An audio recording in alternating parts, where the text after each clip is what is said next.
Hello, Crossbridge.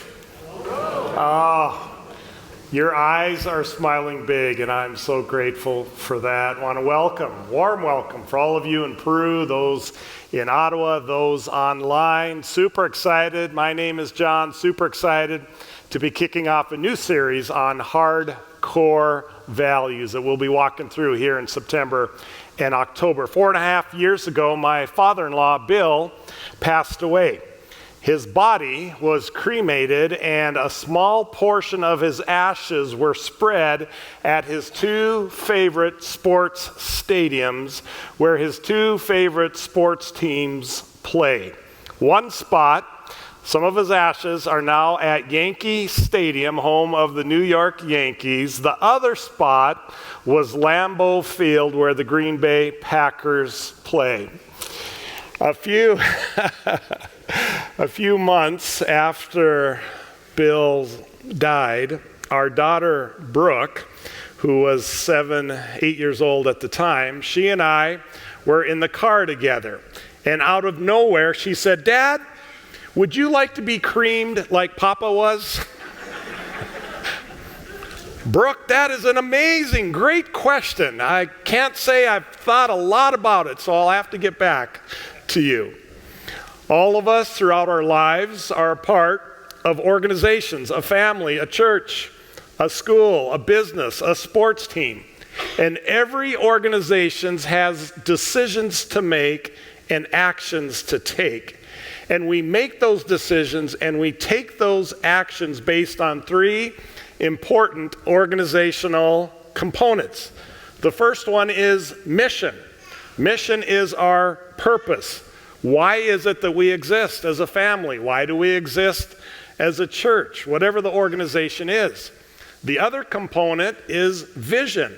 Vision is a picture of our preferred future. What do I see our marriage? Where do I want our marriage? What do I see a marriage, a family looking like down the road? Where is it that we're going as a school or as a business or as a church? And the third component is values, which I will talk about in just a minute. I'm so grateful, so thankful that here at Crossbridge, we do not live on accident, we live on intention.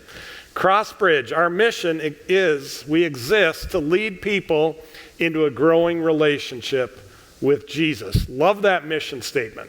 Love that purpose. The vision of Crossbridge is to be one church, multiple locations. Right now there are 3 locations. Peru, there's Ottawa, there's online.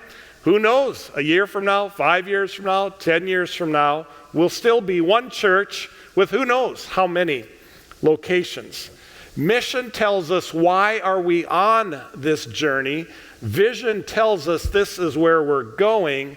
And values ultimately tell us how are we going to behave while we go on this journey together. So Crossbridge has 8 hardcore values.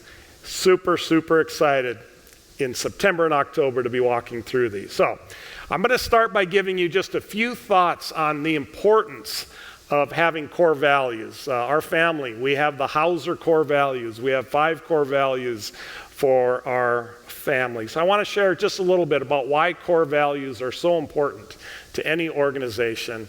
And then one of my favorite examples of a young man named Daniel who lived out one of his core values, and I think it'll speak to all of us. First of all, good core values make you valuable. What you value makes you valuable. There is a worth based on external, a wealth that's based on the number of square feet of our house or what neighborhood, the make or the model of our vehicles, or whether or not we have a boat and how many horsepower that motor is, if we have a retirement account. So it's wealth that is based on our stuff, the externals, based on our net worth. But there's also a value, a wealth, that's not based on external. There is a wealth that is based on our values. What values do you and I live by? When you live good core values, you become more valuable. Another thought I'll throw out to you, it's fascinating. Good core values determine. Values will determine your priorities. They'll influence your decisions. They will drive your ministry. And they're always demonstrated by your behavior. I'm going to go back in time just a few years. 1982, Tylenol, which is made by Johnson & Johnson, was the leading painkiller medicine in the United States. They held 35% of the market share.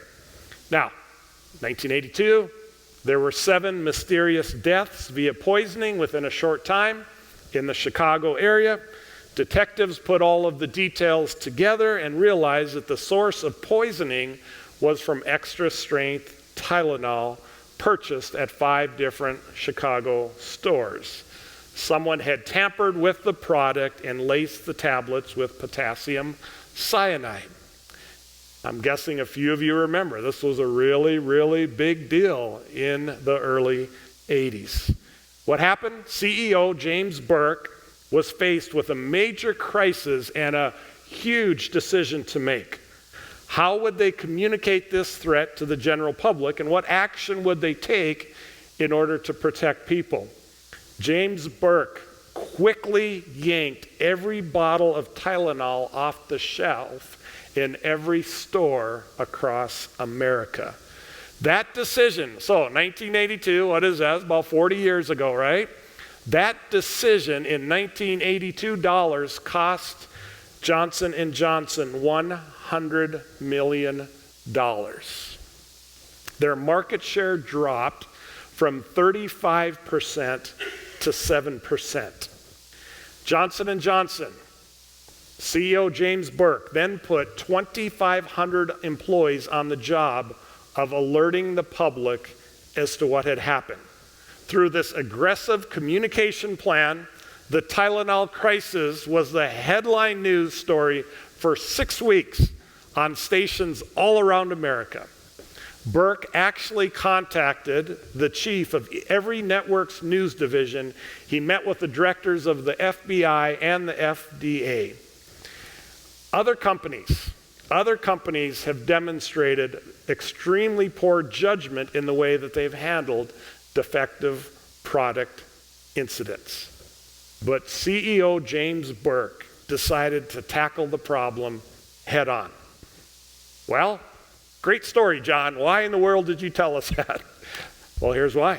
How was it that James Burke was able to make such a quick and decisive decision with hundreds of millions of dollars at stake? Well, Johnson & Johnson had established core values back when the company was formed in 1887.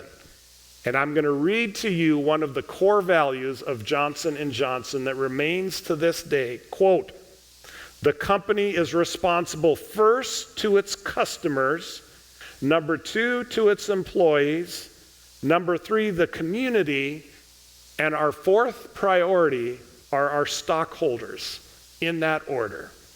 Well, hey, if you're first responsible to the customers, James Burke made a decision based on that core value. The result? By the end of 1983, about a year and a half later, extra strength Tylenol was back to holding 35% of the market.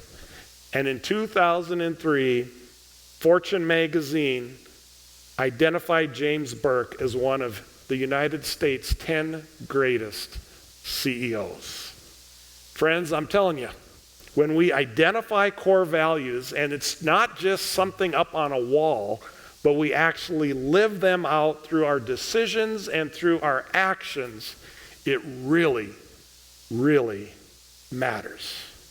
And so I am grateful when the church board and the district pastor for the Church of the Nazarene in Northwest Illinois, when they asked me if I would come and help out in this interim season, I go to the website and I check out the mission and I check out the vision and I see the core values and I ask myself, are those core values that I live out? Are those core values that I buy into? And the answer is absolutely, absolutely. And so that's why I'm excited.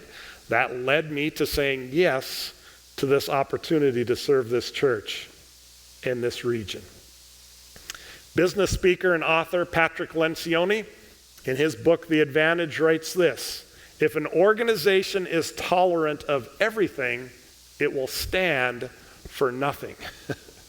If a family is tolerant of everything, that marriage, that home, that family will stand for nothing. Core values create clarity for members, and therefore core values reduce conflict because we have clarity around how we behave. We have clarity around how decisions are made. One last item I want to share about core values. Jim Collins, in his classic book, Built to Last, this is fascinating. He found that enduring successful companies such as Johnson & Johnson adhere strictly to a fundamental set of principles that guide their behaviors and their decisions over time, therefore preserving the essence of the organization. So check this out. We are in a time of transition here at Crossbridge.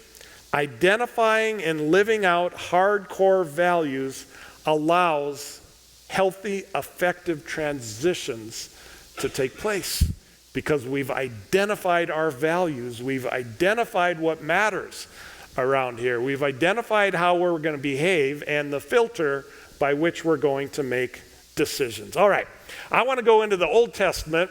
Look at this young man named Daniel. Powerful example. Daniel is a teenage boy who lived out his values. And oh my goodness, what a difference it made.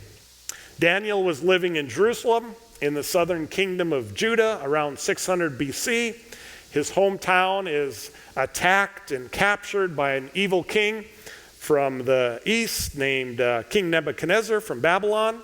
Nebuchadnezzar didn't just destroy the city. He goes into the temple. He destroyed all of the religious symbols and burned the temple down.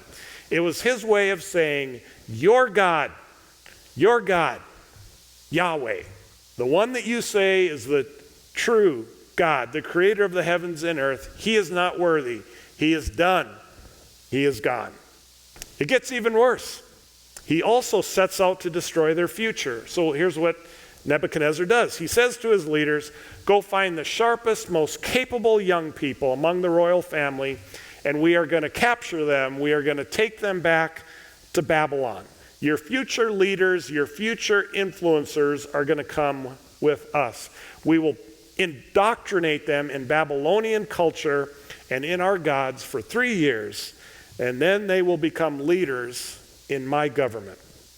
So I have a little map for you. Babylon, as you can see, is 900 miles away. So think about a teenage boy who is captured and taken 900 miles away. Nebuchadnezzar tried erasing the Israelites' past. He tried to destroy their present and rob them of hope for their future. That's evil, very evil. All right, here we go. Daniel chapter 1, we're going to start with verse 3. Then the king ordered Ashpenaz, which, by the way, isn't that just a beautiful name? Like, I don't know. If any of you have a child and you name him Ashpenaz, I mean, I think I'll get you a gift card at Target or something, because, like, Ashpenaz is just a great name. Then the king ordered Ashpenaz, chief of his court officials, to bring into the king's service some of the Israelites from the royal family and the nobility, young men without any physical defect, handsome, showing aptitude for every kind of learning, well-informed, quick to understand. They were bright, quick learners, and qualified to serve in the king's palace. He was to teach them the language and the literature of the Babylonians. The king assigned them a daily amount of food and wine from the king's table. They were to be trained for 3 years, and after that, they were to enter the king's service. What's Nebuchadnezzar doing? He's saying, I want these young people to speak like we speak. I want them to think like we think. And I want them to eat what we eat. Very, very strategic, intentional plan to indoctrinate these young, highly capable Israelite teenagers into the pagan, ungodly, Babylonian culture. Satan, the enemy of every human soul, uses that same pattern today. Number one, Satan will attack and pursue our young people. If he can separate, isolate, indoctrinate our children, our teenagers, our young adults, he can rob us of our future. This is exactly why, oh my goodness, this is exactly why every Christian church in America, I believe, needs to do everything they can to have the very best kids and youth ministry possible.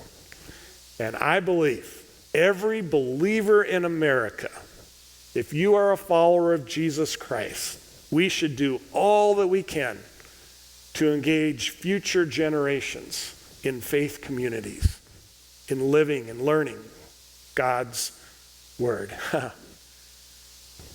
We cannot afford to hang on to what we like and what we want.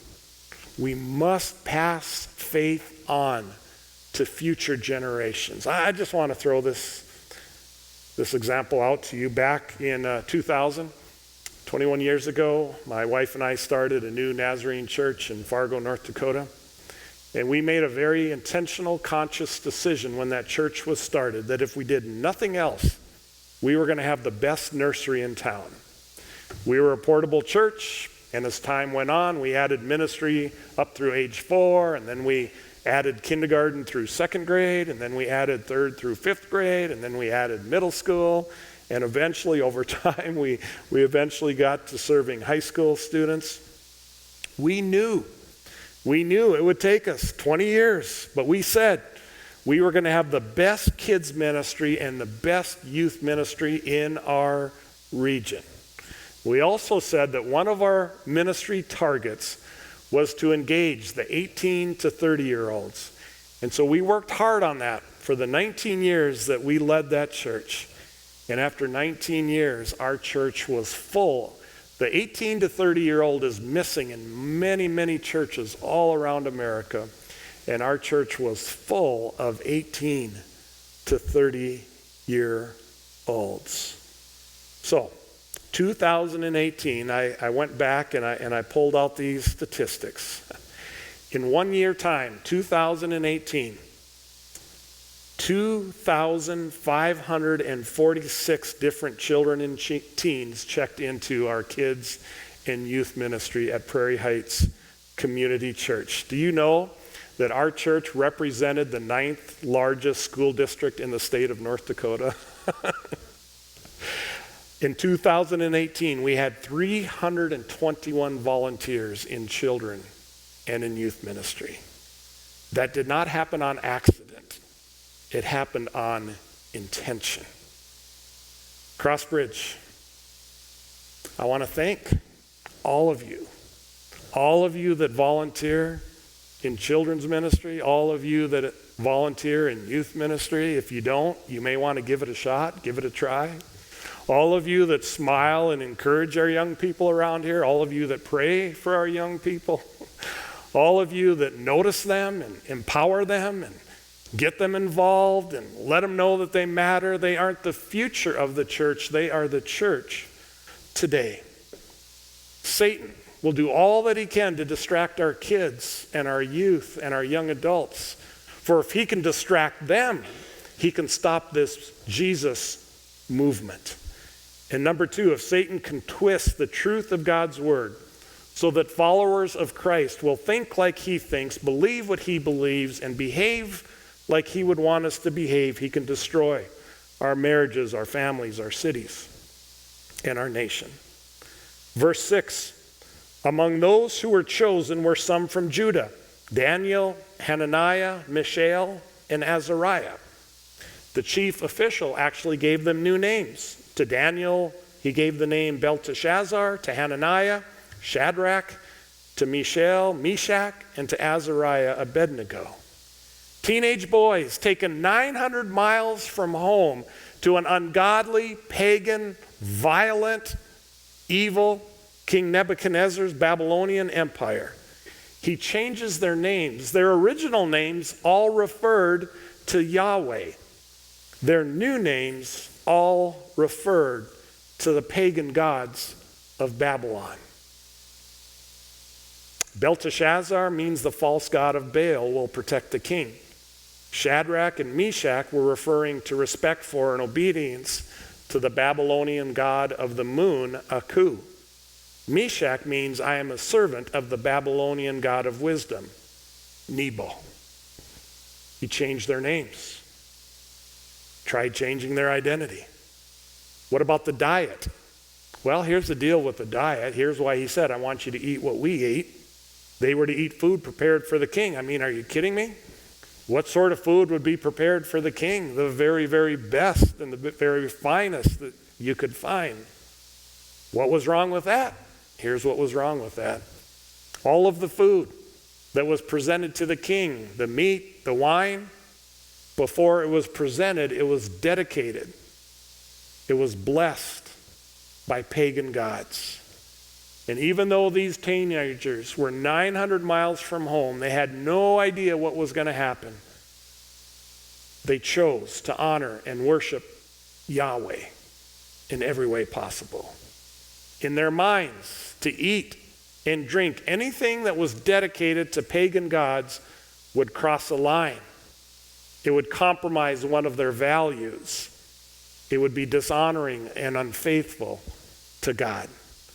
Key verse, why don't you read this out loud with me? I love this verse. It's a powerful verse. I hope this sticks with you.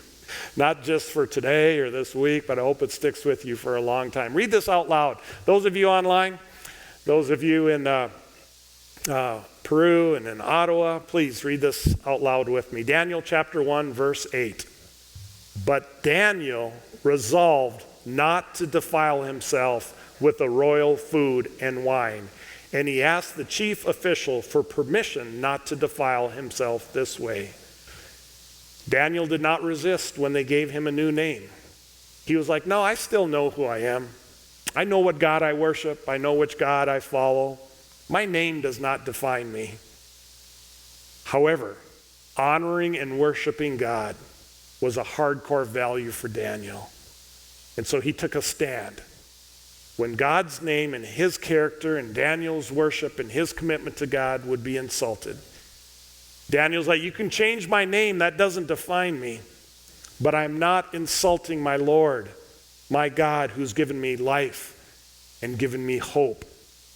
I've drawn a line in the sand. And he resolved in the depths of his heart not to defile himself in that way. He had already predisposed, he had made a decision that was not the path that he was going to go down. Long before temptation came, he had already decided in his mind, nope, I'm not going there. I'm not going there. This is my value. This is the line that I'm choosing not to cross. Maybe there's a line that you need to draw in the sand. Say, I'm not going there anymore. That's not who I am. Nope, that compromises my values. That's not who I am. So, here at Crossbridge, how are we going to live as a church family? Well, next week I'll be back, very excited. I'll be talking about embrace change. And then Pastor Mark will be sharing with you on choose community. I'll be back to talk about expect growth.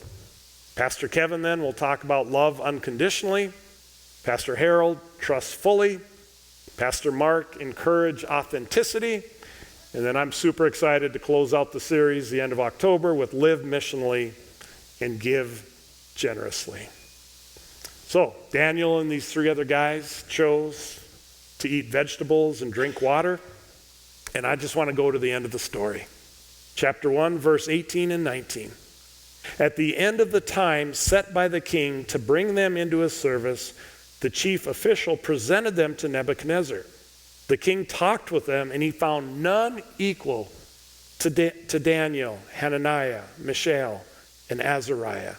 So they entered the king's service. Now, as the next chapters continue to unfold, God uses these three men to influence Nebuchadnezzar and demonstrate the power of God to him. And towards the end of Nebuchadnezzar, this evil, vile king acknowledges Yahweh, God, as king. Chapter 4, verse 34. At the end of that time, I, Nebuchadnezzar, raised my eyes toward heaven, and my sanity was restored. Then I praised the Most High. I honored and glorified him who lives forever. Verse 37. Now I, Nebuchadnezzar, praise and exalt and glorify the King of heaven, because everything he does is right, and all of his ways are just, and those who walk in pride he is able to humble. So I wrapped up this message a couple weeks back, and I don't know, I usually, after I write a message, I just kind of let it sit on my computer and kind of sit in my heart and sit on my mind for a few days, and I kind of just put it aside, and then I come back to it, and I kind of just read through it to see if anything, what needs to be taken out, what needs to be added, is there anything that just stirs, and so I just added one thing at the end, and it's a statement that, it's a statement. Here it is. You ready? Like, all of you look so ready for this statement. And those of you online, you're just like leaning into your phone or your computer. Check this out. You ready? I think this will make sense. I put this out on Facebook, and some people got it, and some it's a little confusing. But now that you've heard the story of Daniel, I think you're going to get this. I really do. Because I know like bear fans are like really smart people, and I know we got bear fans here. All right. When you and I live, friends, listen. When you and I live with hardcore values, that is when your character can hold up. It can stay firm and steady rather than fold up when the stakes go up. That makes sense? When you have values, that's when your character can hold up rather than fold up when the stakes go up. And your positive impact on others will show up. It's exactly what happened to Daniel. This teenage boy, 900 miles away. I mean, you talk about stakes. That's life or death. But because he had values, his character was able to hold up rather than fold up when the stakes went up. And oh my goodness, did his positive impact on this world ever show up. And I believe the same exact thing is going to happen here at Crossbridge Community Church. As we walk through these 8 core values, and it's not just something up on a wall or on a brochure, it's actually how you and I do life together here at the church and out in the community. Oh my goodness. The impact on this church throughout this entire region, I believe it's going to show up in an incredible way. So hey, Crossbridgers, let's do this, huh? Let's live these core values. Let's not just occasionally pull them out. Let's put them into practice. Let's live them. Could I say a word of prayer for all of us? God, I'm so grateful for your word. I am thankful for Daniel. What an inspiring young man. It's powerful. God, I don't know. I don't know what values. Perhaps there's someone watching, someone in the room, Lord, that there's a value that they have held firm to, and maybe lately it's been a little wishy-washy, and maybe God, today it's just a reminder to walk away from that fine line. Why are we dabbling? Why are we tippy-toeing down the sidelines? Maybe it's just time to walk away, Jesus, and to say, no, this is who I am. I choose not to defile myself that way. I'm not going there again. So God, this is amazing church with amazing people. Oh Lord, I just pray your blessing upon each and every one. May your words sink deep within our hearts. In Jesus' name I pray. Amen.